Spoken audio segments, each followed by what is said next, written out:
When our son was diagnosed with stage 4 cancer, we wanted to know everything science and experience has proven effective. What we found was a lot more than we were shown at the hospital. With so many highly educated, seasoned professionals operating outside the bounds of conventional medicine, it just didn't make sense to limit ourselves when the stakes were that high. This approach paid off, and now we're bringing the information to you. Wisdom from the top integrative and holistic cancer doctors and healers around the world, all in one place. Because you deserve true answers to cancer. It's time for a revolution against one-size-fits-all medicine, a revolution that takes us back around to the old ways of healing and forward to the new. That revolution starts right here. When it comes to reversing or preventing cancer, this is where you come for the best of the best. I'm Ryan Sternagel of the Stern Method, and this is the Anti-Cancer Revolution. Hey there, it's Ryan, and this episode is from a deep dive webinar we did on one of our favorite healing products or services that my family feels has made a difference in our own healing journey. If it sounds like something useful to you, make sure to stick around to the end for info on how to get a deal on it and how to be on future webinars live and get a really special deal when they happen. But for now, enjoy the show. Good to see you on camera. You too, man. Always a pleasure. Yep. How should we start this? Yeah, so I've been promising everyone next level information from the great Phoenix Aurelius, stuff that you don't hear on many health podcasts. Yeah, it's just not in the blogosphere as of yet, and I'm trying to change that. It's like I was getting interested in all things esoteric, I guess you could say, like different schools of philosophical thought, spiritual thought. What exactly are the secret societies hiding from us? What is the nature of reality? What's consciousness, and how does is this place all consciousness? I believe it is. How do you tap into that?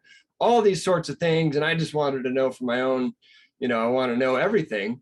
And then I heard you on a podcast and you were talking about these sorts of things, but in a health sort of way. And I was like, oh, I didn't even, it hadn't crossed my mind that this would actually be related to, or you could relate it to health. Yeah. So that's like I told everybody in the email, I proceeded to devour every interview you've ever been in. And since then you've started your own podcast and I've listened to most of those episodes. I would strongly encourage everyone to check out Phoenix's podcast, Alchemi-Culture, I believe it's called. Yeah, the Alchemi-Culture podcast.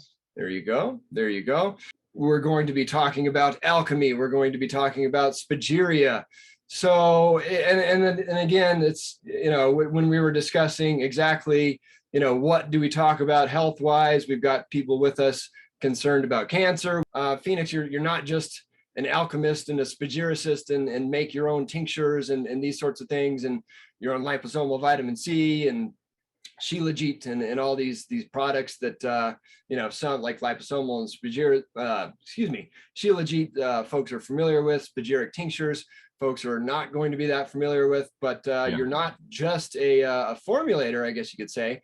You are a practitioner. You help people in your own flavor of healing practice actually heal these sorts of things. So that's a rare combination, someone that makes their own products to the level that you do and work with people to the level that you do. So you were gracious enough to say, well, we'll talk about how I work with people going through cancer. I'll talk about how I work with people going through skin conditions, and also how spagyric products can apply to those situations, and the best possible ones. And you can't get too one size fits all, but as far as a start here kind of approach, the best products you see in your mind for a good foundation, that sort of thing. But Phoenix, all that said, I don't know whether it makes sense to start with what is alchemy, what is spagyria.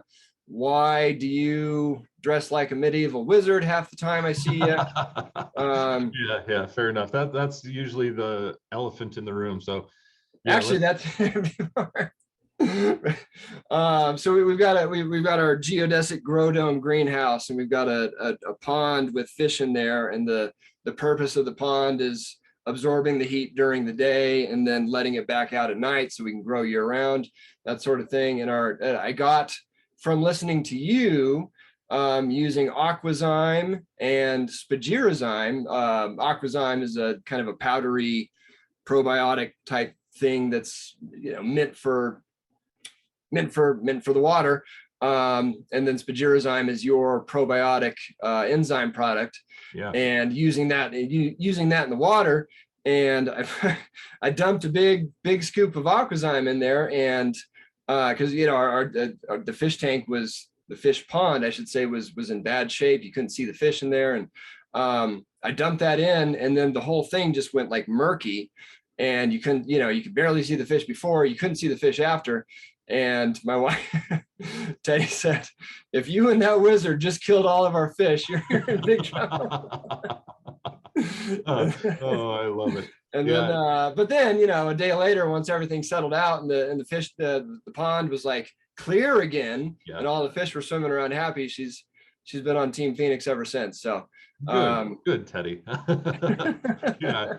I mean, when you drop a powder into any sort of liquid, it's going to be murky for the first little while, but you know, that whole product, aquazyme, is just on a mineral basis, and so it's a microbiological inoculant with tons of archaea that just begin to break down any sort of toxic waste. It's, you know, aquazyme is used in every waterway that you can imagine, in brackish water, in seawater, in fresh water, et cetera, to clean up oil spills, to clean up radiation, to clean up. It was developed by Dr. Oppenheimer, yes, atomic bomb Oppenheimer. So it's like the most amazing product that I've ever seen. And, you know, it got rid of all of my tilapia's bladder infections, eye infections, other things in my aquaponic grow system when we lived in Portland. So I stand by it. We're talking about, you know, spagyric tinctures and healing and stuff like that. But yeah, I would encourage everyone to go check out your work for anyone interested in gardening. And, you know, taking all that to the next level. Pretty much everything I do in the garden now, or in a greenhouse, I should say, is what I got from Phoenix. So yeah, you're a wealth of knowledge. Yeah, well, you know, you can't have healthy internal ecology without tending to ecology and agriculture somewhere along the line. And the more that you can close those systems and create closed loops between them and take more accountability for making your food and helping your ecology be as healthy as possible, then, you know, it all just goes hand in hand. So, but yeah, so let's go ahead just really fast. I'll address the elephant in the room. Why do I dress like I'm from the medieval era? Well, first of all, I've always just really loved that era, and I always thought that their clothes looked a whole lot cooler than the clothes we wear today, and that they're much more functional. But namely, I can't get, you know, handcrafted organic linen, Baltic linen clothes in modern designs without paying enormous and exorbitant rates, whereas I can get a tunic for maybe 30 or 40 bucks. And I like the way they fit. I do a lot of agriculture. I do a lot of ecology. They keep me warm. They keep me cool. It does all of the things. So it's like wool and linen, and that's pretty much what I do. I just try and you know, keep it on that type of side. So I asked that completely jokingly, but I'm glad you answered, because I wasn't expecting that. Fun fact, I actually, you know, speaking of those times, when I'm writing, I tend to listen to Renaissance polyphony. Nice. Yeah. I love it. I'm also drawn to those times. So yeah, all good stuff. You know, a lot of people are actually. Most of the places I go, they're like, wow, what are you dressed up for? And I was like, well, I was told I needed clothes. They say, oh, wow, okay, so you just dress like this all the time. But then, you know, they're like, wow, that's cool. And then, you know, a few months later or whatever, I'll see somebody else, you know, rocking a tunic or something. Just with a pair of blue jeans, even a tunic looks great. So I'm like, good job, guys, that's cool. And, you know, sustainable fabrics and things that actually pay good wages to handmade, you know, craftsmen, I think is something that's really important and very much so lost. I prefer not to wear slave labor clothing if I can avoid it. So yeah, so that being said, for all of you who have never really heard of me or only heard Ryan's introduction, basically I am the founder of the Phoenix Aurelius Research Academy, and what I do is I research all manner of health, of ecology, of agriculture, and of humans, in a very holistic way. So in our philosophies within the Western laboratory alchemical tradition, and also backed up by modern science from those like Dr. Richard Gerber, MD, and multiple different other MDs who started noticing, especially in oncology departments and endocrinology and departments, where people who had these disorders would start to have far better success rates if they would approach their terminal diseases from a holistic perspective, doing other concomitant therapies with the more traditional therapies. We started to realize that there is this concept of what we call multidimensional anatomy. And basically, we're all familiar with the very physical component of ourselves. But a lot of times, especially within the Western paradigm, we don't think about these other subtle aspects of our being that impact health and wellness, but they're a huge part of our day-to-day. Like, for instance, you can show me like even a cell under a microscope, or your tissue or your organs. Like, these things are very obvious and physical. But the second that I start talking about subtle energy, a lot of people are like, oh God, and just roll their eyes. But I'm like, okay, well, tell me, what would you consider your thought? Is that a form of energy? Or how about your emotions? Because those are happening all day long. You're constantly interfacing with them. And unless you're addressing these as part of the constituency of your own wellness and well-being, you're overlooking a huge component of it. But then we also have, concepts of our astral body, which, we can talk about either now or another time, and our causal body, or our geometric composition, our mental makeup, and then also our spiritual body and our connection to source or creation, however you want to refer to this. So I take a look from a very holistic perspective at all of the different multidimensional components of wellness in everything that I can find, and try and analyze it out, and then split test things that will be able to work in clinical trials. And to date, I've worked with well over 900 different clinical trials, utilizing just very subtle methods, utilizing spagyrics, utilizing a whole host of different resources to be able to address the world's most complicated conditions. I mean, everything from radiation toxicity, poisoning, geoengineering, poisons and toxins, contaminated water, all the way on up to Hashimoto's disease, for instance, and thyroiditis, to cancers, and to like literally everything that you can imagine. Usually the people that come to me have run out of hope because they've gone to every different medical doctor, alternative practitioner, Chinese medicine, Ayurveda, et cetera, crystal healing, whatever else, to try and get better, and they have failed. And so I become their last stop. And in that, we utilize them as research subjects to be able to find out what can work and how did it work, why did it work, so that I can compile case studies. And now we're at this point where we're starting to perform peer review, where I'm starting to train other people in how to utilize the methodologies that I've developed, and to go from there. So that's just a little bit of background about what I do. I love it. I love it. Why don't you touch on the astral body? I'm sure everyone's wondering what the heck you were talking about there. Sure, yeah. So the astra is Latin for star, and the same guy that created spagyric medicine in the 1400s and early 1500s, I guess he was born in 1490, so 1492, I think. So he was around in the 1500s. His name is Theophrastus Bombastus Paracelsus, or von Hohenheim was his technical birth name, but he changed his name to Paracelsus, meaning equal to or greater than Celsus. And he revolutionized lots of different thought. He was the very first person in Western pharmacology to ever suggest that disease could come from an outside source. And he created an entire medical system that was drastically revolutionary, curing the plague, curing syphilis, curing leprosy, all during his ages in the 1500s. And he wrote that one of the main causes of disease, there are 5 causes of disease within spagyric cosmology, and the main cause, and these are called like macro causations of disease, okay? So one of those is called ens astrale, the cause of disease due to the stars. And the concept is that today, I'm going to speak somewhat apologetically because Paracelsus did not have the same terms and terminology that we have today. So I can put it in more modern terms for our modern audience here, is that basically all of the stars are constantly rotating and moving. We are constantly rotating and moving, and the planets themselves are rotating and moving around us. And when they create different positionings, squares, trines, they're geometric relationships based on a circle. So a square, 90 degrees, you know, an opposition, 180 degrees out, things like this.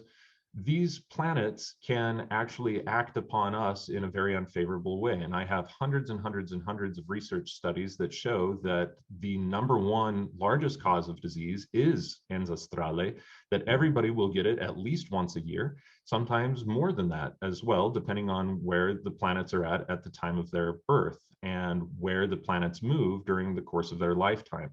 So it's very,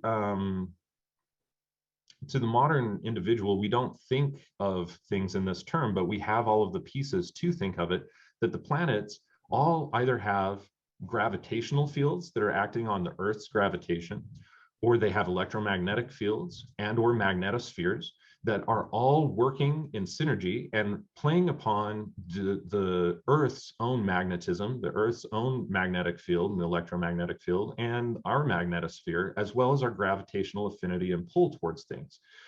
And so when, say, Jupiter comes into closer proximity, then the magnetosphere really becomes distorted on the Earth, and we are electrochemical beings, which is to say that we rely upon electromagnetism and chemistry simultaneously to be able to run most of our day-to-day things. In fact, the nervous system, the endocrine system, just the ability for us to be awake, that is all electrochemical phenomena. And so we have been able to, over here at the Research Academy, be able to show these very, very minute changes that end up happening in our magnetospheric and electromagnetic bodies based on, and our fields, based on the positions of the stars and our own relative relationship to all of those stars from where we were born, as well as where the planets were at and where they might be at any given time, in addition to your topography and your local geography. So it's like we have all of the pieces of the puzzle to really begin to explore this quite scientifically in modern terms. It's just been that so many things got thrown out, the baby got thrown out with the bathwater hundreds of years ago,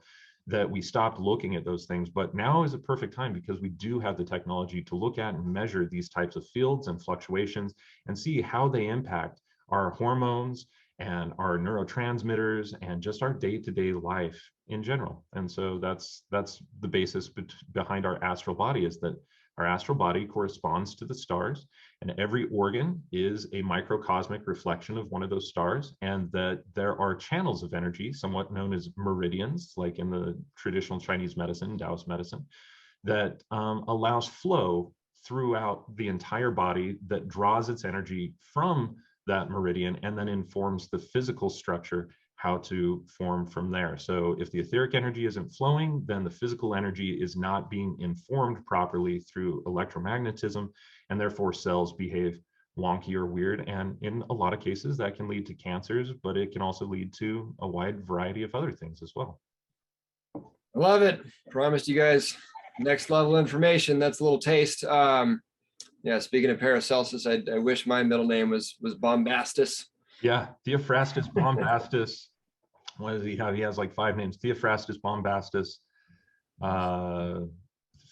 Philippus Aureolus von Hohenheim, I think was his full name. So it's a mouthful. You could see why he just was like, okay, I'm just going by Paracelsus. So what makes more sense? What I mean, you kind of touched on, you know, Paracelsus and alchemy and spagyria and that sort of thing. But yeah, what makes more sense to start with? What is alchemy, or what is spagyria? Well, let's actually just dive into them both because they're so interrelated, and I can make it pretty short and brief. So basically, the alchemical tradition has existed for thousands of years. As far as we have written knowledge of it, it started in Egypt, and the term that we now use as alchemy actually has its roots in an Arabic term called alchem. Alchem means from the Black Lands, the Black Lands referring to Egypt. Egypt itself was called Khen in Arabic times around 600 to 800 AD. So what alchemy literally means is from Egypt. It came from Egypt. And in Egypt, there were alchemical practices that were kept by the priests and by the pharaohs exclusively, because they felt that the changing and interchangeability of matter through various processes was something that was spiritual, and it was something that really gave them an understanding of the gods and of transmutability, and just mutability, I guess, in general, between all matter. And so eventually, you know, the Greeks became, or the Egypt became dominated by the Greeks, is what I mean to say. And the Greeks assimilated Egyptian knowledge and wisdom. In fact, all of the ancient world traveled to Egypt for periods of time in order to study things like mathematics and geometry and, you know, just about everything. In fact, Pythagoras went to Egypt to study for 20 years before he ever started lecturing and teaching his students, which eventually led to Aristotelian, Socrates, and other different types of Platonic thought. So the Greeks adopted alchemy, and they used it primarily as an industrial method for tinging things to certain colors. And that's actually where we get our word tincture today. To tincture literally comes from the Greek tinchia, which the ancient Greek tinchia, which means to tinge, to color, or to make gold. And their whole concept of making gold was called chrysopoeia. And there were tons of Greek philosophers. Well, after the Greeks, the Arabs inherited that wisdom. You know, they took over Alexandria, and of course, notoriously burned much of the library of Alexandria to the ground, but they kept all things that were scientific and that fit into their worldview. And from there, the Arabic medics and astronomers and otherwise started to take the knowledge that had been passed on from Egypt and then to the Greeks and really started to expand it into some medicinal applications, many other applications besides. But that was kind of the turn where things stopped just being used for industrial purposes and for spiritual purposes and started to be applied towards medicine a little bit. Well, by the time the Arabic Empire around 900 AD really started to go into decline and it was moving into Europe via southern Spain, the Europeans started to get a hold of this, and it moved in through Spain and France and Portugal and then through the rest of Western Europe from there. And this is where we get our kind of image, our archetypal image of an alchemist as an old bearded man huddling over his chemistry set, which I know I'm not helping to dispel that myth based on the way that I look. An old bearded man huddling over his chemistry set, that's a lot of what I do. But they're attempting to transmute lead into gold somewhat vaingloriously. Not to say that that's an impossibility. There are plenty of pathways to the Philosopher's Stone, many of which are written about and even photographed in work today, like the works of Roger Caro, for instance. However, alchemy started to get a really bad name because, and a reputation that it perhaps has not ever recovered from, even in our modern day, because there were a lot of charlatans and a lot of folks. Like, it's very easy and very cheap to talk a good talk, and so many people throughout history will do that. Charlatans will come up and rise, and then they will end up dominating the scene at a certain point. And still, even within the alchemical paradigm today, that's a majority of people that we see, or we see people even using the terms incorrectly as buzz terms, like, oh, I'm a financial alchemist, or I'm, you know, a movement alchemist, or, you know, I'm an alchemical quilt maker. You know, there's no end to how crazy this can be. And these types of charlatans essentially were telling people that they could make gold and transmute baser metals into other metals, and then they were unable to show their proof, and they would disappear in the middle of the night with vast riches and all this laboratory ware and things like that. That kings, queens, princes, duchesses, dukes and duchesses, and other types of barons, baroness, and other different types of royalty and kind of higher status individuals would fund. And so it got a very, very poor reputation. At certain points, it was even outlawed. But by the time Paracelsus came on the scene, he was a physician. His whole thing was, look, all of you alchemists that are out there, you know how to transmute all materials. And instead of just vaingloriously trying to search for metals and riches and doing all of these other baser things that don't help humanity, why are you not focusing your attention on healing people with this technology? And so he lived his entire life in such a way where that's what he did. He always put his money where his mouth was, to use the alchemical arts and sciences to be able to craft medicines of exceptional remedial virtue that were able to heal any and every disease and condition known to mankind at the time that he was alive. And that entire corpus of medicine became called spagyric medicine. And after Paracelsus, it was widely popular. There are historically in the history of medicine referred to as Paracelsian physicians. Specifically, they were very popular in France and also in England. And they were healing all sorts of different types of ailments. But still during that time, there was this huge clash because people were using what's called Galenic medicine that relies on this concept of 4 elemental humors in the body, and that if those elemental humors go out of balance, that's what creates disease. Paracelsus said it's much bigger than that. There is that for sure, but it's much bigger than that. There's a wider scope of what can create disease and illness.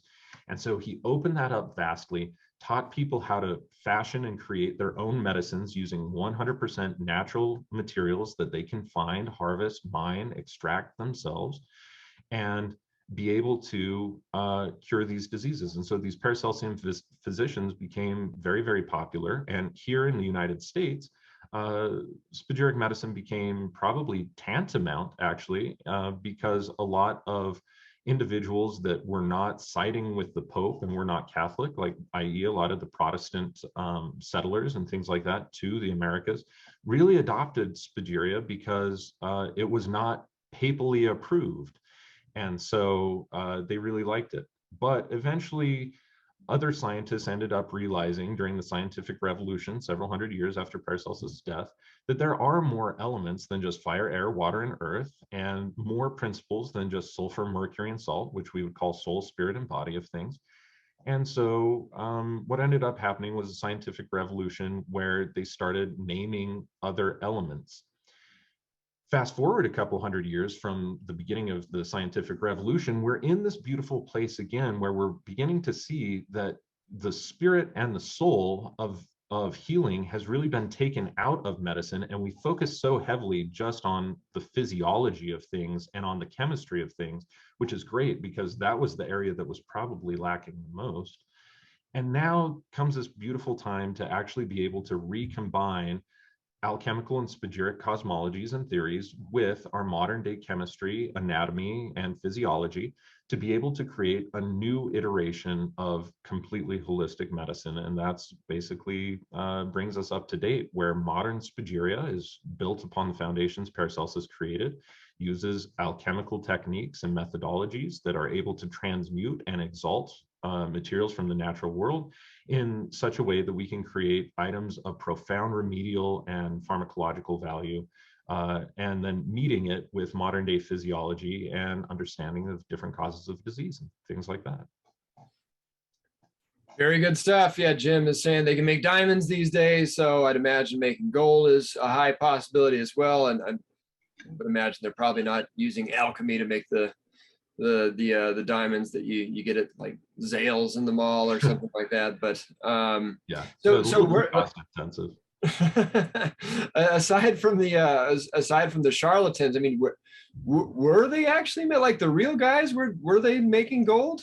Sure. Yeah, absolutely. So whether it's actually elemental gold or not, that can still be debated. And that's one of the things that I'm actually working with over here at the Research Academy, is working with the 5 or 7 or so people that I know throughout the world that have enough alchemical experience and know the methodologies of, say, like the Flamel method is probably the most well diagrammed one that I'm familiar with, but there are multiple different pathways to creating what was referred to historically as the Philosopher's Stone. And even within that, there's a silver stone, or what's sometimes called the white stone, and then there's also the red stone. The white stone will transmute baser metals into silver or a silver color, and the red stone will transmute baser metals into actual gold or a yellow colored metallic material.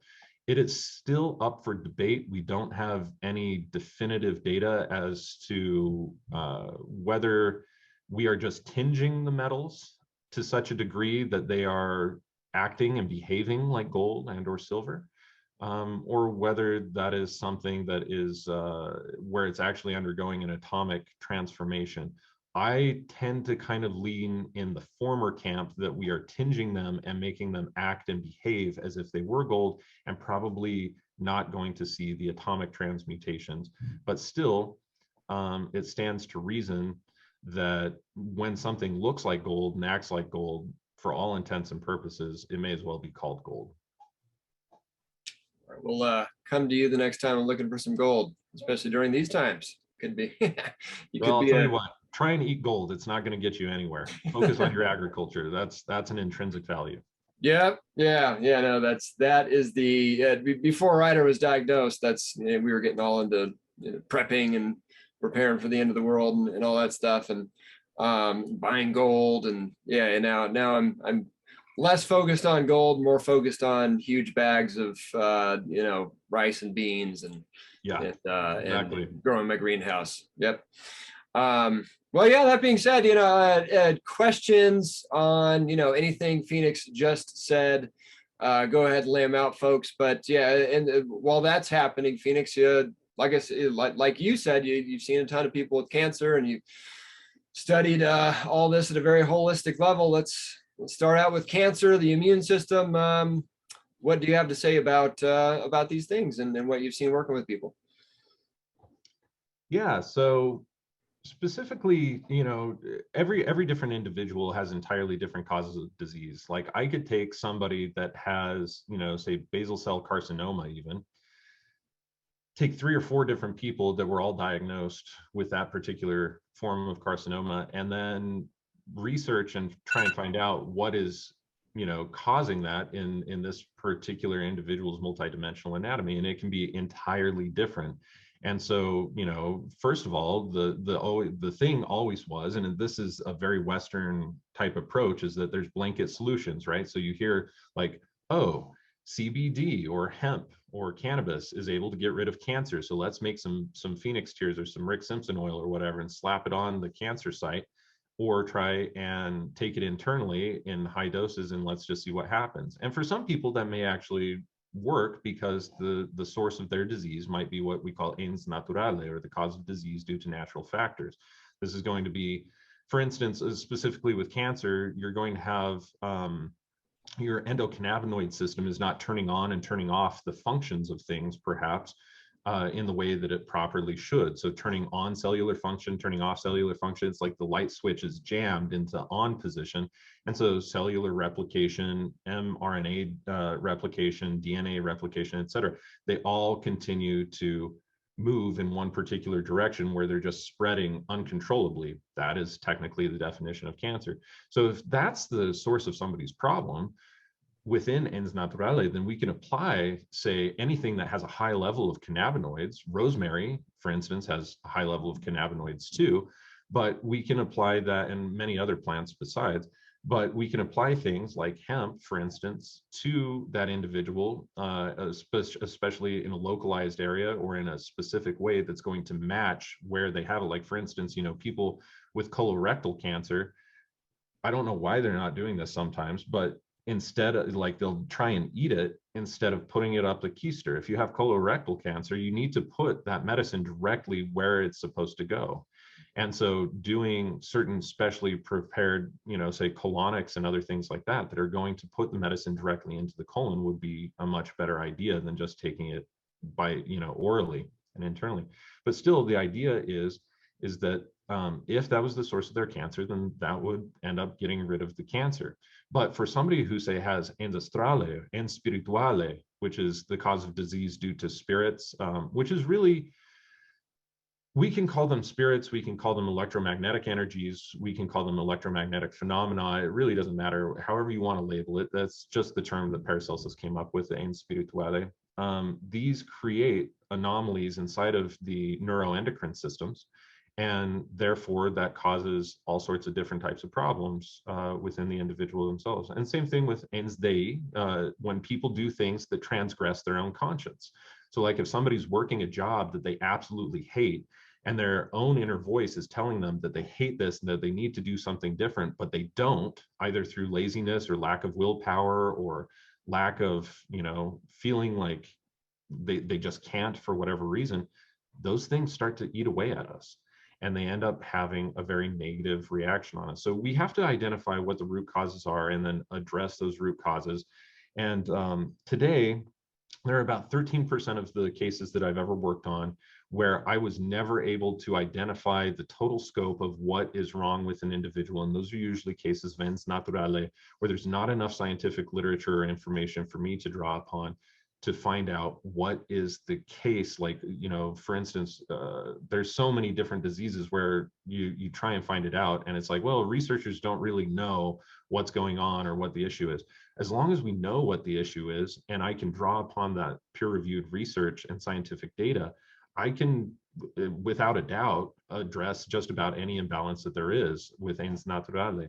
And then I have a very strong working relationship with all of the other entia of disease to be able to understand how to bring those things back into balance as well. So that's kind of like a big portion of my work. And I have seen people, you know, with severe psoriasis, severe eczema, chronically dry skin, cancers, things like that. And you have to address it on the level that it originates in order to be successful with it. There's no such thing as one size fits all, or an approach that's going to be absolutely ideal for everybody to try, that just ends up curing the disease itself. In fact, it's a very common thing, and Paracelsus was constantly saying this: you have to treat the patient, not the disease. And I think that that's very important. That's also a principle that we use in traditional Chinese medicine as well. Yeah. That can't be repeated often enough. And that's funny. You mentioned, colorectal cancer and sticking things up the keister. I've often thought that, if I was going to get any kind of cancer, maybe I would hope it was colorectal cancer, because then I would just be sticking it, at least you can apply everything like right there where it's supposed to be. Versus, although mouth cancer might be a little more comfortable than that, but I get your point. Maybe mouth cancer then.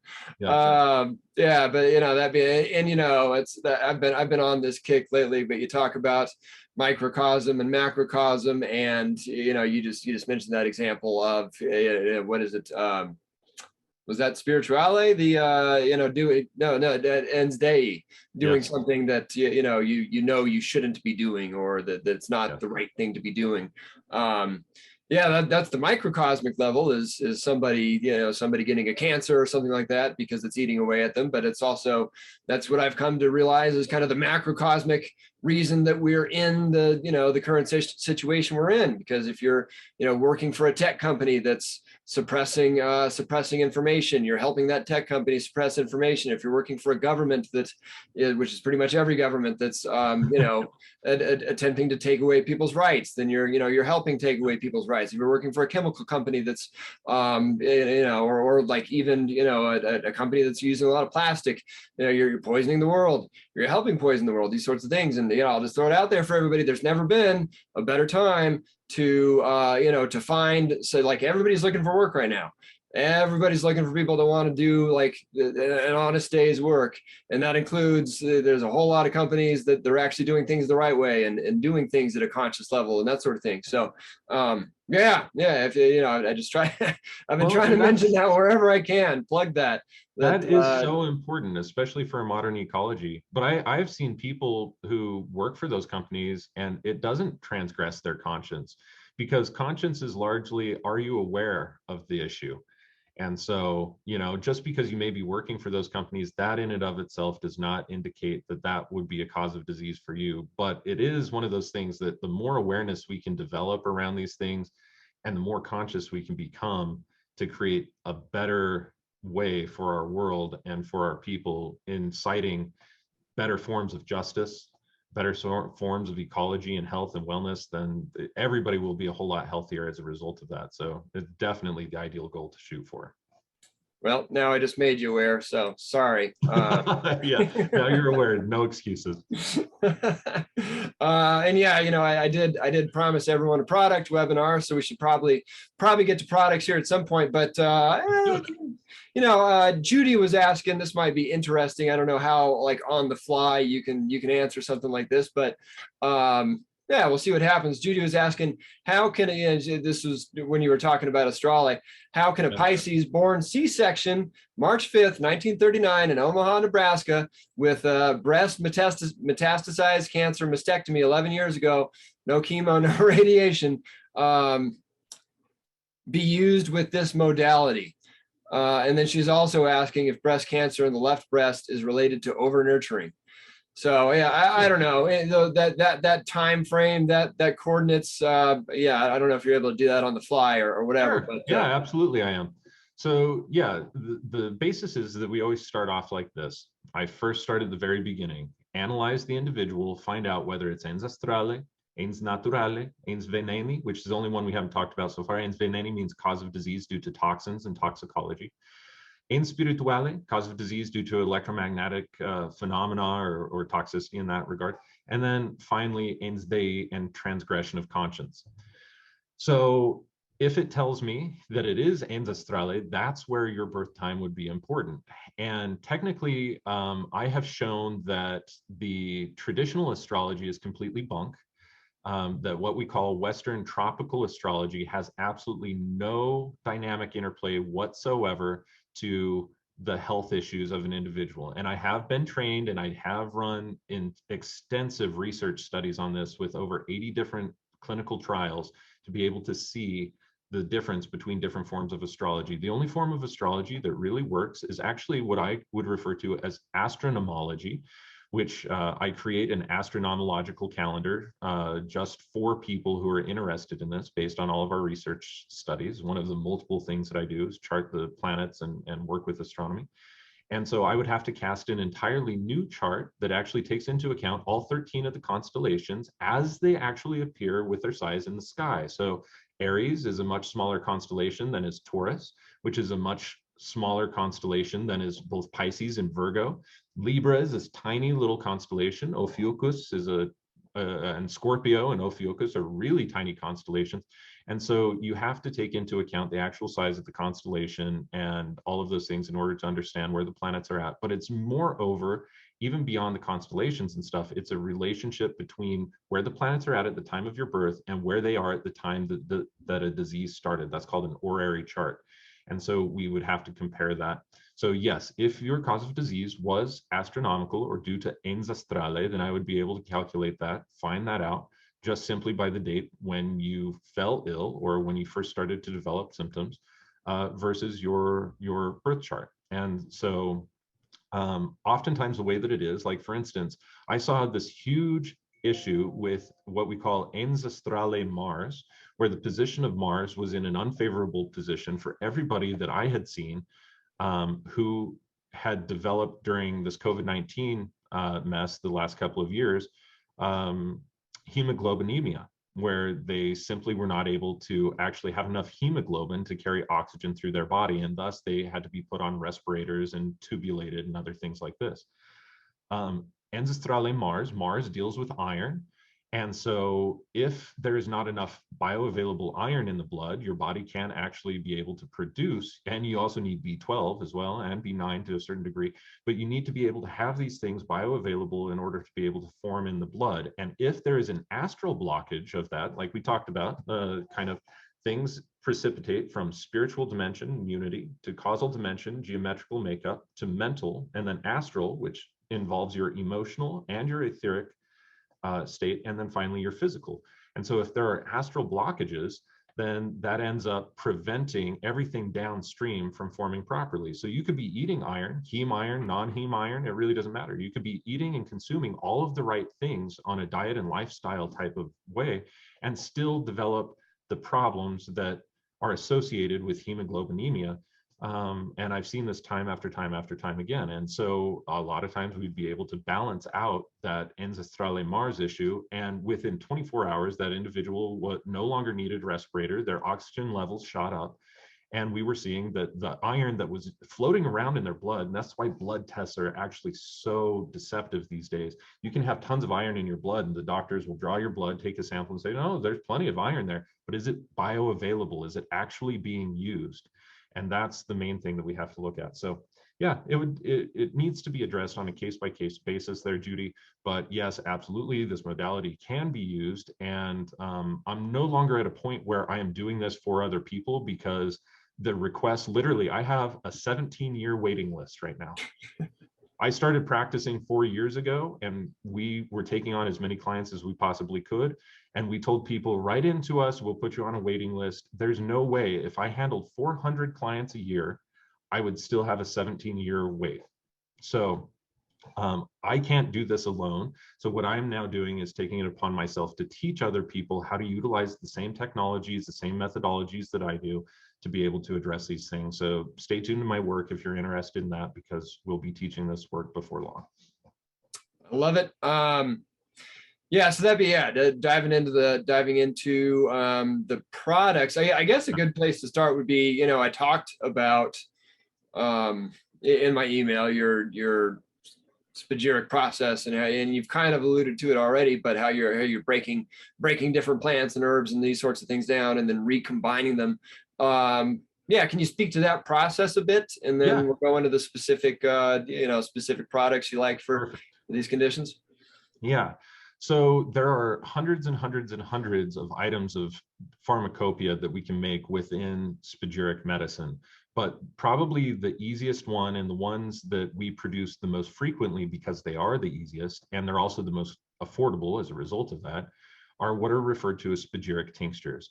And within alchemical cosmology, and spagyric cosmology therefore as well, everything is composed of what we call sulfur, mercury, and salt. That does not mean brimstone, metallic mercury, and sodium chloride. These are archetypes that stand for the soul, the spirit, and the body, respectively, of all things. And so basically what we do, the entire axiom of spagyria is solve et coagula. It's a Latin term that means to separate or dissolve and to recombine. And there's actually a second kind of process in between dissolving and recombining that would be called perfecting. And so what we do is we separate out the sulfur, the mercury, and the salt of all things. And in the vegetable kingdom, there are 2 grades of sulfur, 2 grades of sol. One of those is going to be the volatile oils, or what we would refer to as the essential oil complex of a plant. That's its higher sol vibration. That's the kind of its idea of like what it's designed to heal.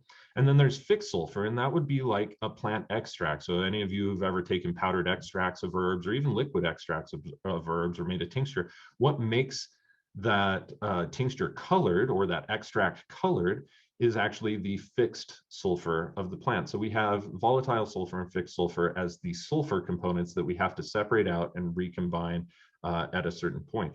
Then we also have the spirits. Now, all of you are familiar with the liquor store, I'm certain of it, and have purchased distilled spirits. Well, where did they come up with that term? That actually is called alcohol, or alcohol, which means in Arabic, the spirit, or the ghost would be another term for alcohol.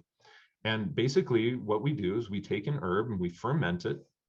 And once it's fermented, that yields a certain amount of alcohol. Then we place that ferment in a flask and keep distilling it until we get to 95% pure, which is as high as you can go with just distillation alone of any plant spirit. And we use that as our spirit, or our vegetable spirit, and our menstruum. And then finally, we take all of the material that was used from that plant source to ferment the plant, and all of the material that was taken to, say, tincture or extract the plant, and we burn it down using a process known as incineration. And then once it's burned down to this kind of crude ash, we grind that ash really finely and calcine it, usually at 650 degrees Celsius, until there's absolutely no impurities left in the ash, which can take weeks, it can take months, it can take years, depending on the material that you're working on. And then we go through a process, again, of solve et coagula, dissolving and recombining that ash over and over and over with water, to be able to leach out all of the salt. And this salt, in modern chemical terms, turns out to be potassium carbonate most of the time. There are a couple of items of vegetable material that will produce other salts as well, but the majority of it, like 98% or so of the time, you're going to get potassium carbonate from. So what we do is we're taking the essential oil complex, we're taking any of the extractables from the plant itself, including the polyphenols, any sort of alkaloids, et cetera, that are able to be extracted, dissolving these inside of the menstruum, which is going to be the spirit or the alcohol, and then adding our potassium carbonate back in order to make a spagyric tincture. This ends up creating an esterification process. Because salt is not soluble in ethanol, potassium carbonate is not at any rate, what ends up happening is that the salts are a base, and a lot of times active constituents are acids. So we will see acids, and we'll also see kind of a soap making process almost, whereby oily and fatty materials also combine with potassium carbonate in order to create new chemical relationships that then get dissolved into and carried by that alcohol. And so we're creating very complex polychemical reactions just using the indigenous parts of that plant itself in order to make medicine of profound virtue and of a higher esterification or higher ester content, plant ester, phytoesters, that are able to work much more intensely. Now, that's all great on the chemical level. That probably went over 90% of your heads. For those of you that didn't, congratulations. But what does that really mean? It means that if you were to take an herbal tincture of, say, holy basil, and you were to take a spagyric tincture of holy basil and compare them chemically, you would say, oh, wow, this spagyric tincture contains less diversity of materials, but it contains more esters that are not found in that herbal tincture, that herbal extract that we can make through any other method. It contains unique chemicals, some of which were synthesized inside of that flask organically just by the combination of all of these materials. And what does that mean on the user experience? Well, what that means is that whereas with an herbal tincture, you may have to take 3 tablespoons of a material, say 3 to 5 times a day, with a spagyric tincture, you might need 3 drops 2 or 3 times a day to get the same type of efficacy. So it's far more sustainable on one hand, and the same amount of plant matter goes a whole lot further, but it also means that you don't have to be sucking back grandpa's cough medicine all day long and get a little woozy anytime that you want to take your medicine. You need a very small amount. It's very potent. It's very, very directed. And then of course, with Spagyria, we have other tools that can direct the medicine directly to where it needs to go as well. So I had sent out these 4 bullet points on spagyric tinctures, and I think you just covered 3 of them at least, maybe all 4, but no part of the plant goes to waste. That's been covered, full of esters and phytochemicals not found in herbal tinctures. That's been covered. Much more potent. That's been covered. Lasts much longer in the body. Yes. Did you talk about that, or how prove that to us, Phoenix? Yeah, so basically, as we all know, potassium is an electrolyte. Now, when you just take a traditional herbal extract, the amounts of potassium, magnesium, other different trace minerals are going to be somewhat negligent, and they're going to be broken down largely inside of the digestive tract. With the spagyric tincture, the method of application is sublingual. So you just put these 2 or 3 drops, or 5 drops, 10 drops, whatever the application rate is for your particular constitution and condition, under the tongue. It gives you this strong burning sensation that tells you that it's actually penetrating through the mucosa and getting directly into the bloodstream.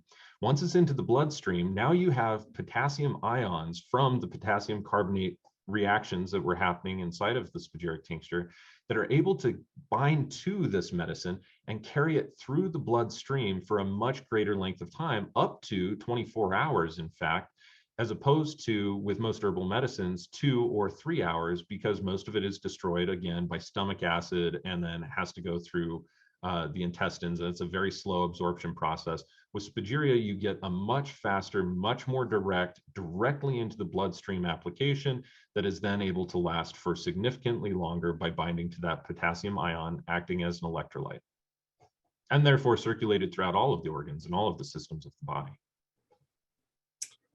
Sounded very convincing. I'll believe you. Fair enough. I prefer you don't believe me, but you can do research on that. Yeah. Yeah, that's good. So yeah, guys. Yeah, I want to talk about these specific products that you had that you put together for both cancer and dermatologic conditions. And I'll just say, like, everyone. Yes, this is. I asked Phoenix to put together a little bundle for each, and he was gracious enough, and I know you spent a lot of time really thinking this out and thinking what would be, again, not one size fits all, but just a good start here package. But in general, I've been just, I mean, you could even take it to what was recommended by your naturopathic, your holistic practitioner. If they recommend curcumin, maybe the next time you get on Phoenix's site and just see if he's got a turmeric/curcumin product on there, which he does, that sort of thing. But yeah, that being said, let's go through your little bundles here, Phoenix. Maybe you can speak a little bit to each of them. So for cancer and tumor wellness, I like how you put that. You got bloodroot, mistletoe, Aperol. codonopsis. Yeah. Codonopsis. That is a new one for Ryan, which doesn't happen very often. Oregon grape, holy basil. Yeah, you want to, yeah, just go, yeah, go through them a bit. Start with bloodroot and talk about bloodroot and go from there. Cool. Yeah. So bloodroot is actually, as a practicing herbalist, one of my favorite herbs specifically for cancers. And if you try and look up scientific research on it, the research studies that have been done have not been done terribly well. And then it's lacking a lot of other research. And so oftentimes, like on official cancer websites, you'll end up seeing like, oh, it may or may not work. Now, traditionally, bloodroot is made into like a thick, tarry goop and then placed, especially on dermatological cancers like melanoma, for instance, or topical basal cell carcinoma and other things like this. Also on breast cancer, especially where there might be some sort of tumor or any visible tumor, in fact, that is cancerous, whether Hodgkin's or non-Hodgkin's. So we end up seeing that there are topical applications for it as well, but taken internally, it actually has a lot of chemicals that on their own have actually been researched to be very promising against multiple different forms of cancer, specifically breast, skin, and prostate cancer cells. But in our experience as herbalists, we oftentimes find that it helps to nourish the blood. The blood circulates to all of the places.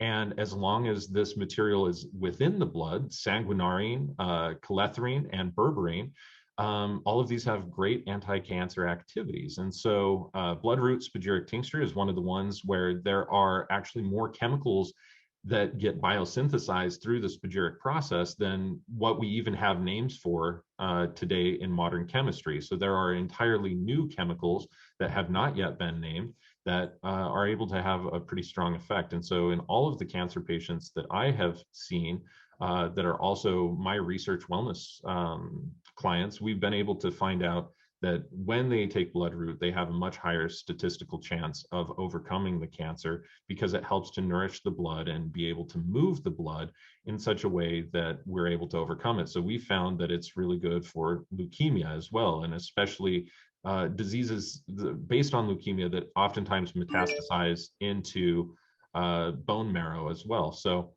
this is one of my very favorite herbs, specifically for cancers. It does have many other uses as well, as all of these herbs do, but specifically for cancers. Yeah, when you get into herbal medicine, it does get kind of difficult as well. I guess Yeah, not even herbal, just the holistic viewpoint of on our Going Integrative Plus, our member calls where folks get to just ask a different holistic practitioner whatever they want every week pertaining to cancer specifically. Maybe we should have you on, Phoenix, sometime. That'd be cool. Oh, I'd love that. I would love that. Yeah. Yeah, it's everybody's like, what's good for this? And the longer you stay in the program, the more you learn not to answer or not to ask that kind of black and white question, and Yeah, the better the questions become. Yeah, it's harder to train yourself to not think like that than it is anything else, because one plant can be good for every condition. Actually, it just depends on the source of the imbalance nutritionally or otherwise. So yeah, bloodroot. I mean, you mentioned it, Phoenix. That's a lot of people going through cancer. That's one of the first things you stumble upon is black salve, and you hear miracle stories of people rubbing it on and their tumor just kind of miraculously lifting out of their skin. And then you hear horror stories of people with huge gaping wounds and they just didn't know what they were doing or did it the wrong way or just and it wasn't right for that situation or whatever. But then you don't hear a lot about taking it internally. But then when you do look into taking it internally, sometimes you come upon, well, this is dangerous to take internally because I don't know, it could move things around too quick or these sorts of things. Can you speak to that at all, Phoenix? Absolutely. So literally with 2 to 3 drops once a day, which is traditional spagyric application of bloodroot, sometimes even as little as 1 drop, you are virtually at absolutely zero risk of having the types of substantial quantities that other people are taking via extracts, even during a decoction of the herb or during home-based tinctures of the herb. you're using far less and it's going far longer. Oftentimes with Spagyria, we oftentimes say less is more, or if a little bit of a good thing is good, more is not better. And that is definitely true with bloodroot. But it doesn't take much, and it's well below the toxicological safety levels to take 1 to 3 drops of this once daily. Even I know certain people who, have experimented with this, I guess would be the best term, that have taken up to 25 drops once daily, broken out throughout the day, 5 drops, 5 times daily. And we've also seen that they've had no significant toxicology or other types of reports or adverse reactions. So, but you're right. If taking it in traditional ways that have been talked about, research, et cetera, it can be dangerous. And this is why it's so important to understand the preparation that you're using in particular, and also the dosage for the condition of that individual, as well as researching any possible contraindications, side effects, et cetera, et cetera. With bloodroot, one of the major side effects that you would feel long before any other side effect happened would be that you might feel a little bit dizzy or develop a headache. And if that's the case, then you would just want to lay off of the product for, the next day. And of course, if the headache comes on really strong, go ahead and take 20 grams of activated charcoal inside of water and be able to flush out anything from the system, especially through the digestive tract. That will help to remove and absorb, especially as the blood moves into the stomach and other things. Through adsorption, you will end up getting, eliminating a lot of those effects. And so with bloodroot spagyric tincture in small doses, it is perfectly safe as far as we've been able to see. We've seen nobody develop any adverse reactions when they take it the way that I would suggest, which is just 1 to 3 drops once daily. Simultaneously, we also have mistletoe and chaparral spagyric formulation for cancer. Now, mistletoe has been used, and now there's 2 types of mistletoe. There's one of them, which is American mistletoe. We don't use that one. That one may have medicinal effects, but we haven't researched it enough to be able to find out if it's safe for use or even effective for cancers. But Viscum album is the scientific name of the European mistletoe that grows on apple and or oak trees. Ours grows exclusively on oak. And if you were just to do a Google search or an online search about if you typed in mistletoe extract cancer, you would see that it's being used widely and has been widely researched in Europe. It's so safe, in fact, that they use it as IV injections, and they also use it as localized injections of the extract. Give me just 1 second. I have something in the back of my throat. Yeah, it's interesting you bring up chaparral. The reason I am familiar with chaparral is because it's in Jason Winter's tea. And, it's an herbalist friend of mine gives me a hard time because we rotate through Dr. Oscar Sierra, who's awesome if you're looking for a really cool herbalist. We rotate through, the SEAC tea and Jason Winter's tea and CAC tea. And, he gives me a hard time because it's like, well, you should really just have somebody custom formulate a tea for you. And that'll be the ultimate. I'm like, well, they've got shown anti-cancer benefits. Why not? Stop giving me a hard time, Oscar. But yeah, the chaparral is in that Jason Winter's tea, and that's the only place I've ever really seen it before. That's interesting. It's on your list. Yeah, well, it only grows in the American Southwest. We harvest in New Mexico for it, but chaparral is possibly actually the most antiviral, antibacterial, antifungal herb that I've ever seen in my entire life, and it's also reported by the natives for hundreds of years in those locations, at least that settlers and colonialists, I suppose we can say, have had experience talking with them. They used it long before that for cancers and other different types of conditions. And now we know through scientific research that it contains a chemical called NDGA, and that inhibits both the aerobic and the anaerobic glycolysis of all cancer cells. It doesn't matter what the cancer cell is, any cancer cell inside of the body, as long as it's able to get a hold of this NDGA, it stops both the aerobic and the anaerobic glycolysis, which is what's necessary for cancer cells to continue to spread, and oftentimes why sugar can feed cancer. Glyco, again, meaning sugar, and so anytime that we're getting glycogen inside of the cell, or any sort of glucose, then it can really take off and go crazy. So this stops both of those products. And it's also said to contain more of the antioxidant enzyme that's called SOD than any other plant that we could possibly talk about, possibly more than any other plant known to mankind. So this 2-plant formulation, usually most of my 2-plant formulations are in a 50-50 blend. This one is actually in a 3/4 mistletoe and in a 1/4 chaparral. And that's because mistletoe is actually used, it's safe for every different type of usage at every different stage of cancer, including post-cancer.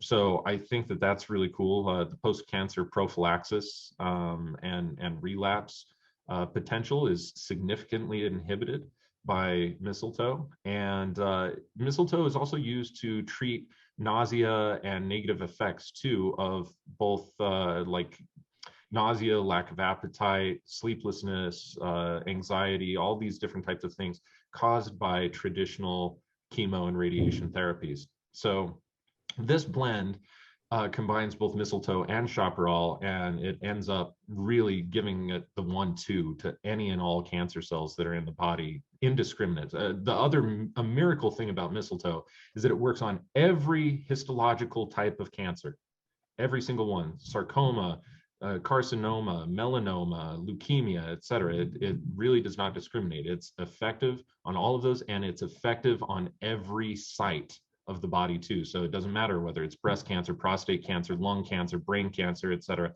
It's fully available. And what's really awesome about having it as a spagyric form is that now it's bioavailable directly into the bloodstream, can start to circulate and get through the blood, break through the blood-brain barrier, break through the blood-testes barrier, especially for men, and blood-ovarian barrier for women, and be able to get directed to the sites where they need to go. So that is something that is really quite effective.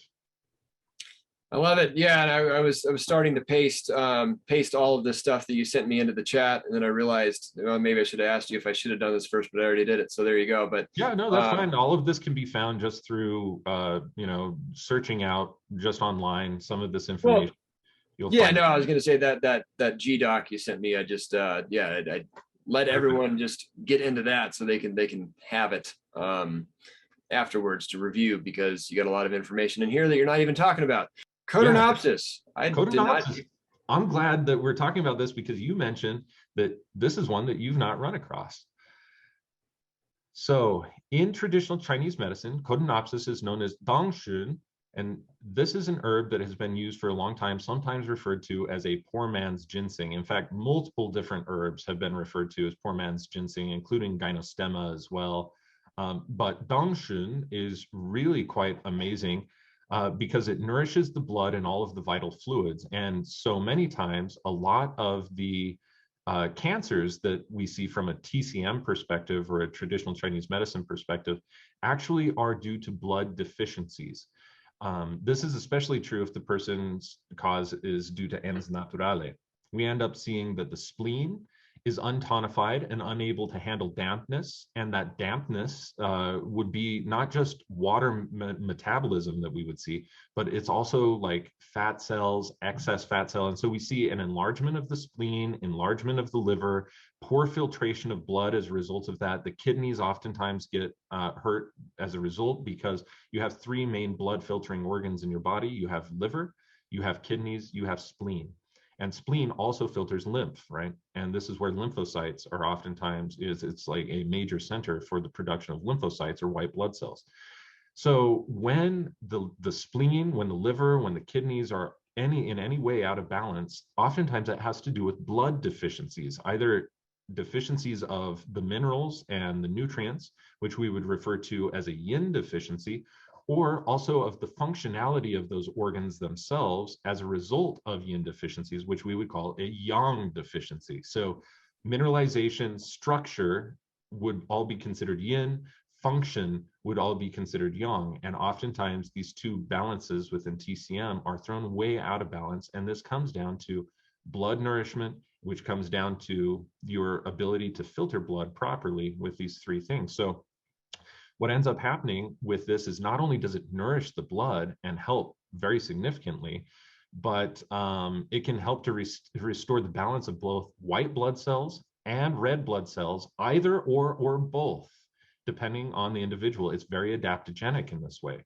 So the other thing is that it strengthens and tones the heart, which helps to vortex the blood, and the liver, and stimulates production of bile. And it can also help to remove stagnation from the spleen.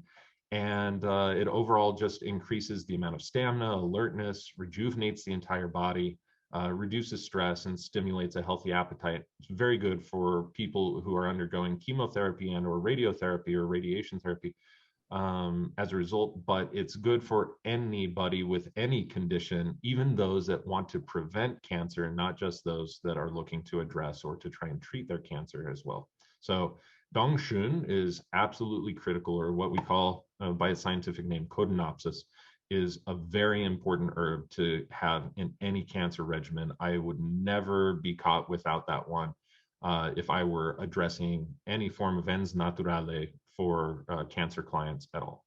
So I have heard of Dongxun. I just didn't know it was called Codonopsis in the scientific name.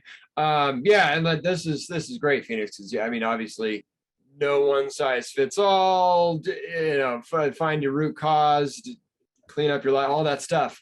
But as far as a holistic, at least addressing a lot of areas package.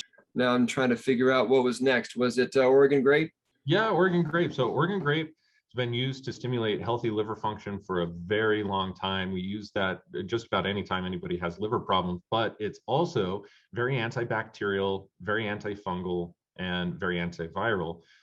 In fact, there is a very interesting research study that showed that all 5,000, there were only 5,794 participants in this study, and all 5,794 of them that took Oregon grape root extract ended up eliminating their HHV4, which is Epstein-Barr virus. And as probably, I'm sure all of you know, if you've been following Ryan's work or just studying cancer independently, 100% of cancers are found concomitantly with HHV4 or Epstein-Barr virus. In fact, that's why it made such a huge splash when it was initially identified. They found it only in cancer patients initially, and then started to test for it and realized that, oh, wow, it's actually very endemic. It's like it's everywhere. 95% of people are testing positive for HHV4, but to different degrees. And those of you who have ever followed the medical medium, he has, you know, these alleged different stages that he has looked at, and so on and so forth.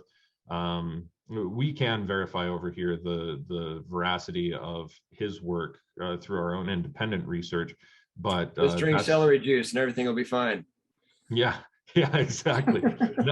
Specifically, his 4 stages of HHV4 is what I'm referring to in this particular case, that there are 4 very definitive stages to infection all the way through, you know, very late stage, and the problems that it can create. Yeah, celery juice will not solve all of your problems. I think he's off in a lot of different areas, but you know, any quote unquote channeled material is it needs to be looked at and really sorted out very suspiciously and skeptically. And so, yeah, but not only does it eliminate HHV4, it's also shown to be very effective against HHV5, which is called cytomegalovirus, as well as human papillomavirus, influenza viruses, and rhinoviruses, most of which are common colds that you would end up seeing. It also, Oregon grape root is something that we use to battle strep because it has a high berberine content, which is very antibacterial. And unlike other antibiotics, streptococcus and staphylococcus are usually able to develop a resistance to antibiotics. It's not able to do that to berberine, especially season over season with Oregon grape root. And so we use Oregon grape for a wide number of things, but it's awesome because if you have high viral load or high bacterial or fungal load, then your immune system is fighting so many battles that it can't actually address the cancer itself. And so by decreasing that immune load with the berberine, that helps very great. And berberine just on its own has actually been shown to have very significant anti-cancer quality as well.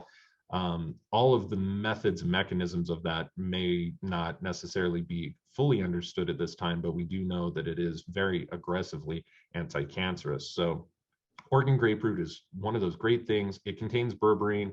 To a lesser degree, bloodroot also has some berberine. but Oregon grapefruit definitely has it in much, much higher quantity. So that's that. And then finally, holy basil spagyric tincture. And that has actually been studied in numerous capacities and shown to help cancer in a lot of different ways. The first way is that it's a very powerful adaptogen, and it helps to eliminate stress, especially chronic stress, as well as just temporal stress, like a high stress situation from a day. Being able to drink a cup of holy basil tea after a stressful situation is, or even during a stressful situation if you can, is going to help you to manage that stress a whole lot better, because we know that cortisone and other different hormones that are created during this process are found concomitantly in a lot of cancer cases as well. And all autoimmune conditions and cancers are both associated with high stress conditions, whether we're talking about physiological or psychological stress, it doesn't matter, because cortisone is always going to be created in that. You're also going to see elevated neurotransmitters like higher dopamine levels, higher norepinephrine levels, different types of things like this, as your neurological system is trying to adapt and work with those stresses. And so being able to lower those actually helps increase the body's natural resistance to cancers and to help overcome those issues. But it also contains a lot of cancer-fighting antioxidants, and especially ursolic acid. And ursolic acid inhibits the replication of abnormal DNA while simultaneously preventing tumor growth and metastasis.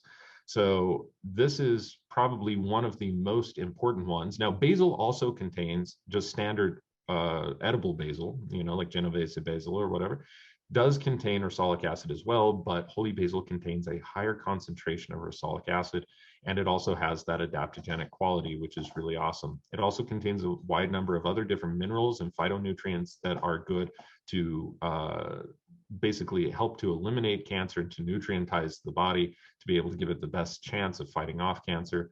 And many of its phytochemicals are also synergistic with the ursolic acid in helping to overcome colon, breast, lung, pancreatic, skin, prostate, cervical, oral, myeloma, and esophageal cancers. So, and it's also used to help to battle the negative side effects of specifically radiation therapy. So it's kind of a powerhouse of an herb. I do strongly suggest that people drink holy basil regularly, whether they have cancer or not anyway. It's a wonderful preventative, but it's also a wonderful way of helping to help the body eliminate cancers and cancerous conditions. Yeah, well, we'll dive into some questions here with the time we have left. Yeah, we got a couple questions about heart stuff. Frank's asking, reducing, how can this process, and this was asked at the beginning of the webinar, so I'm sure he's probably just asking about, alchemy in general, yeah. Help reduce or reverse blocked heart arteries versus bypass surgery. I've had a few people asking about heart stuff on here. Perfect. Well, I would just strongly recommend reading Human Heart, Cosmic Heart by Dr. Tom Cowan, getting into that work. He shows that, first of all, the heart does not pump blood, but it rather vortexes blood. He also shows that the veins, the arteries themselves, perfect, there it is. There it is. Are hydrophilic tubes that actually end up pumping the blood. And what you need is a lack of lactic acid inside of the arteries and blood supply. You need to break up that lactic acid, break it apart. He strongly suggests strophanthus. If it's not available in my spagyric apothecary right now, it will be very soon, strophanthus spagyric tincture. And it will also be available at drtomcowan.com because I produced that product for him. So if they haven't released it yet, they will very soon. So just keep an eye out for that. Now, here's something that's really important to understand about heart health is that not only is it about lactic acid, but in order for the hydrophilic tubes, your veins and arteries, to work perfectly and well, what creates a hydrophilic tube is a surrounding of oil and greasiness, basically, because grease repels water and that keeps the water flowing through the center. This is why omega-3 fatty acids, omega-9 fatty acids, all of these are fats, they're greasy, right? These things are important to have in the diet to be able to nourish the entire system. Now, we have found that the alchemical oil of egg, which we do sell, which is basically, it sounds really fancy as the alchemical oil of egg, but what you need to do is basically just hard boil eggs, dehydrate them, extract them with ethanol or some other solvent, distill out the ethanol or the solvent out. We always suggest using ethanol because it's the safest, it's the most organic. We use organic ethanol actually over here for the process. And then that oil can be consumed. That helps to break up arterial deposits and other different types of materials.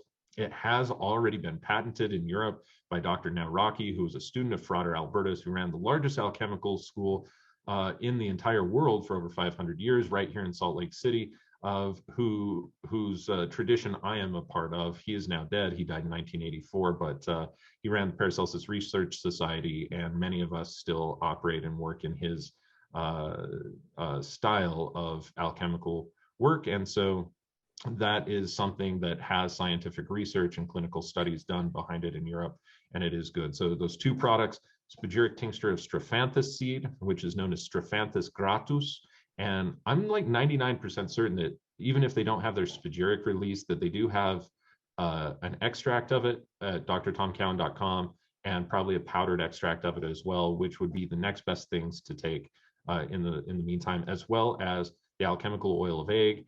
And then your cholesterol is not necessarily as important as your liver wellness. If you have good liver and gallbladder wellness and hepatological wellness just in general, then you will be able to absorb and to digest and to eliminate the cholesterols from what you are eating much better. So consider herbs like dandelion, milk thistle seed, different types of things like this that are going to help to nourish and cleanse the liver and allow it to filter blood more frequently. And then that will actually end up helping your heart very significantly, as well as nourishing your blood.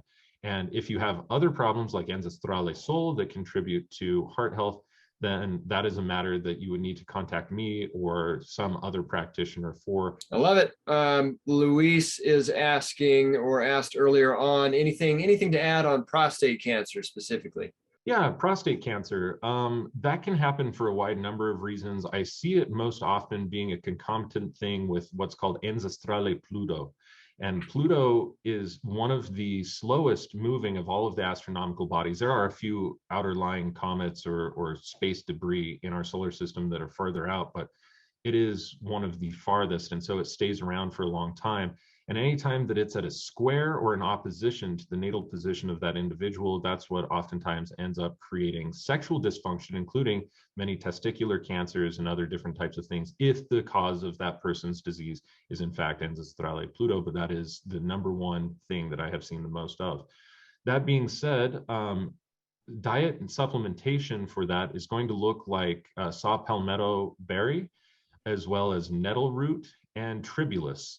And most of those don't have a tremendous amount of scientific literature behind them. But in the cases that I've seen that the prostate cancer is due, in fact, to poor nutrition, diet, supplementation, et cetera, those are the things that are going to be important, as well as increasing the intake of magnesium and selenium. Those seem to be very important, and possibly a little bit of silica as well. So that would be the thing. And then aside from that, prostate cancer, you can do a good number of different things. Also putting things in through the keister that are good for cancers in general. You can actually kind of touch and tickle the prostate. That's the reason they do prostate exams as a rectal exam. You can actually get right near to it, just pushing through the tissue. Not exactly the most comfortable to reach all the way up there, but you know what? If I were in a position where I needed to deal with that, I would definitely rather do that than to have more invasive technologies or treatments. And so hemp does seem to be one of those things that can help a pretty considerable amount in that regard, taken internally as well as put in the keister there. The good old keister. Jim, do you have a theory on how spagyrics affect the subtleties and how long it typically takes to have an effect? Is it hours after taking it, or effects felt and happening after several months of continual usage, that sort of thing, or maybe a little bit of both? So typically spagyric gets acting immediately. As soon as it gets into the bloodstream, it starts taking its effect. Now, depending on how progressed any particular condition is, it may take days, it may take weeks, it may take hours or months. For the particular condition to be able to see any sort of improvement, but that is something that needs to be considered on a case-by-case basis. Now, does it affect the subtleties immediately? Yes. In fact, over here at the Research Academy, we're constantly taking into account what are called vitality levels, and we're taking a look at the spiritual vitality, causal vitality, mental vitality, astral, emotional, etheric, and physical vitalities of absolutely every material that we put out, and making sure that all of them are balanced and whole and healthy, and that there's absolutely no negative energy, negative lunar influences, negative influences in general, etc., to any of the products that we are putting out, so that you can actually feel it. And there are other spagyric producers and companies all across the world. In fact, you can go to apothecaries in Germany and pick up spagyric medicines, especially homeopathic spagyric medicines, which are called spagyric homeopathy or electrohomeopathy. So there are other places that you can do it, but time after time after time after time, we constantly get the feedback that ours are most refined, and that we also have this feeling of like, wow, there's a little something extra, this je ne sais quoi that is acting on our subtle bodies. And so that is a large part of the work that we do, is to make sure that you can feel these in your subtle bodies, and that they're helping to coordinate and to balance all of that as well, not just the physiological remedy and the physiological constituency. Yeah, I also make note that you told me one time that you shut down your lab if somebody's having a bad day in there. That always stuck with me. Oh, Jim had another good question. He's wondering how many years a spagyric tincture lasts in storage versus an alcohol or glycerin-based one. That's absolutely great. So most alcoholic ones are made with approximately 40% alcohol, not a spagyric, just an herbal tincture, made with about 40% alcohol. It's like basically going to the liquor store, buying a vodka and tincturing a plant in that. Because of the water content, it starts to break down, and it's bad after about a year or 2 years, or just that the constituency has broken down. A spagyric tincture actually continues to gain potency over time, and it matures like a fine wine with new chemicals being created. And we have lots and lots and lots of data of this. Robert Allen Bartlett, one of my friends and colleagues up in Marysville, Washington, technically he's on the Tulalip Indian Reservation. He has shown over 40 years of data showing how the very same tincture has matured over and over and over and over again every time that he tests it, changing slightly in its chemical constituency, constantly maturing, just like a fine bottle of wine might. So there is no shelf life. The only thing that you will want to do, and all of our products these days ship in maroon dark violet glass that protect them from everything except for far ultraviolet and far infrared light. So they're not going to undergo, even sitting in a windowsill, any significant UV degradation or anything over time. So keep it sealed, keep it tight, keep the lid on so that there's no evaporation, and you will end up seeing that it gets better 5 to 10 years from now than it is even now today. And some of these things have been on my shelves and already matured. You know, we put the vintage on everything on the website so that you can see many of these things were created in 2013, 2015, 2017. You know, we just have them all over the place depending on when we created them and how popular they are. If somebody wrote an article saying, oh, this is good for this, then those things sell out and we have to make more. But if not, then a lot of them stick around for quite a while. Another thing I was not aware of until just now. All right, sir. Thank you very much. We will definitely have to do this again because we got a lot of questions. Awesome. Thank you. And again, this was a recording from the weekly webinar series. We invite our entire Stern Method and Anti-Cancer Revolution email list to attend and ask questions live as they happen. Please know that any product or service featured on this series is something I personally feel very strongly is something that has helped my son and family in our own healing journeys. It's only the best of the best, in other words. We're very serious about that and refuse to talk about something we don't enthusiastically use for ourselves. As you can tell from what you heard on this episode, you can use code STERN, S-T-E-R-N, for a great discount at any time on this company's site, and you can find that link and any other information you need to get it in the show notes. And also know that for the week after we actually did this webinar live, the discount was way bigger. The agreement we make with all the companies we feature on our live webinars is that they're going to give our audience an unheard of deal, something way more exciting than they'd hear on a podcast or see in a social media ad, but only for a week. And then after that week-long period, it drops down to more of the standard podcast or social media discount. So if you're the type of person that's always on the lookout for the best possible deal on the best possible healing products, from supplements to gear and devices or healing services like testing or more energetic type stuff, and if you're listening to this podcast, I don't know why you wouldn't be, you need to be on one or both of our email lists. You can click the link in the notes to sign up for the Anti-Cancer Revolution, which is the official email list of this podcast, delivering the show notes for all types of episodes we do, along with other cancer-specific information right to your inbox, and the Stern Method, which is our family brand where we show all of our strategies and routines to incorporate all the healing stuff you hear on these podcasts into our lifestyle, along with other important things happening in the health world. And I should also mention here that for many of the products featured on these webinars, our Going Integrative Plus members actually have access to that crazy, unheard of deal anytime they want, instead of just for the week when the webinar actually happens. If you've listened to the other episodes of this show, you know that Going Integrative Plus is the resource my wife and I have created to make it possible for everyday people to ask their own questions to the top holistic cancer doctors in the world each and every week, which is the most valuable thing we could imagine for someone concerned with cancer. But in thinking about how to make it even more valuable, we've worked it out with a lot of the companies you hear on these webinar episodes to actually offer that crazy deal that's only supposed to last a week to our members year-round. So in all reality, you could be a member and never get on one of our live Q&A calls, which I don't know why you wouldn't, but even if that were the case, you'd still be coming out way ahead just utilizing the discounts. You can see all aspects of the community and become a part of it at goingintegrativeplus.com if you feel like this would be a helpful thing for you.